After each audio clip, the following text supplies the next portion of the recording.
et bonjour à tous.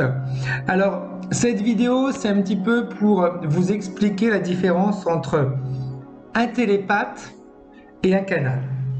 Très souvent, on s'imagine que c'est la même chose, il y en a qui font les deux en même temps, etc. Il y en a qui se disent télépathe, d'autres qui se disent canal, etc.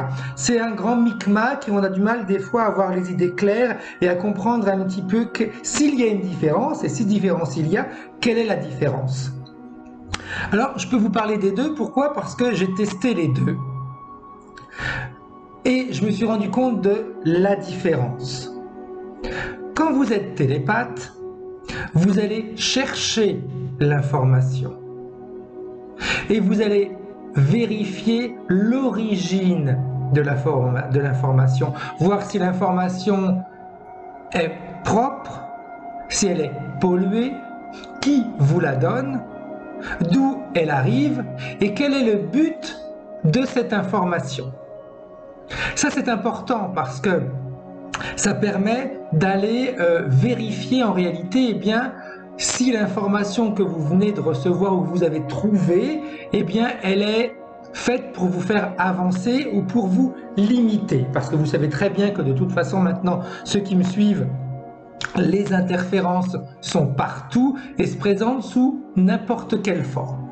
Alors le fait de pouvoir en réalité identifier l'information, de pouvoir aller vérifier qui me la donne ou d'où elle vient, ça me permet également de comprendre si c'est une information, je vais utiliser un terme que j'aime pas forcément, positive ou négative, disons qu'une information qui va me permettre d'évoluer. Il y a des informations qui, hélas, nous font régresser plutôt que de nous faire avancer.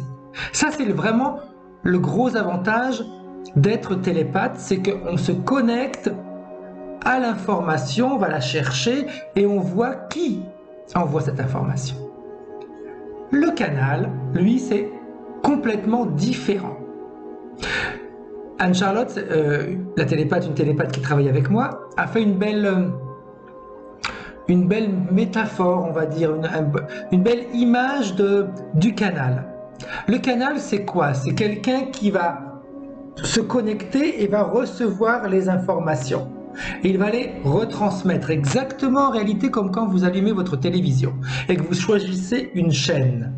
Vous allez choisir la chaîne que vous préférez, mais vous n'allez pas vérifier de quelle manière cette chaîne elle est connectée, d'où arrive l'information, comment l'information a été structurée, pourquoi tel type d'information, etc. Ça, c'est le canal. Donc le canal va vous donner des informations,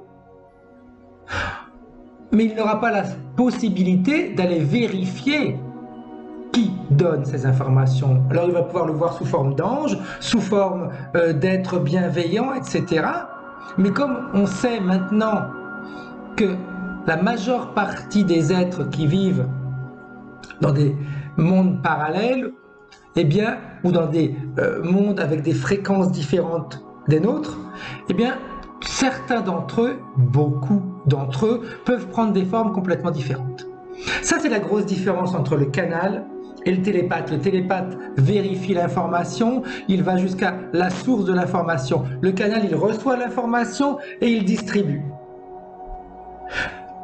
Le problème avec le canal, c'est comme il distribue, on peut croire qu'en réalité, ce sont des informations qui sont parfaitement claires et nettes et qui sont positives, qui sont faites pour faire évoluer les personnes, alors qu'en réalité, derrière, vous avez une interférence qui ne fait que vous donner des informations, vous communiquer des informations qui en apparence sont quelque chose de positif, quelque chose qui vont vous permettre d'évoluer ou de faire évoluer les autres, mais en réalité, si vous allez chercher, il y a une grande manipulation derrière. Je voulais, en fin de compte, vous montrer la grande différence entre télépathe et canal. Ça, c'est vraiment, vraiment important. Vous en ferez ce que vous voulez. Vous voulez aller voir des personnes qui font canal, allez les voir. Je ne suis pas là pour vous dire ce que vous devez faire ou pas faire. J'essaye de vous donner le plus d'informations possible.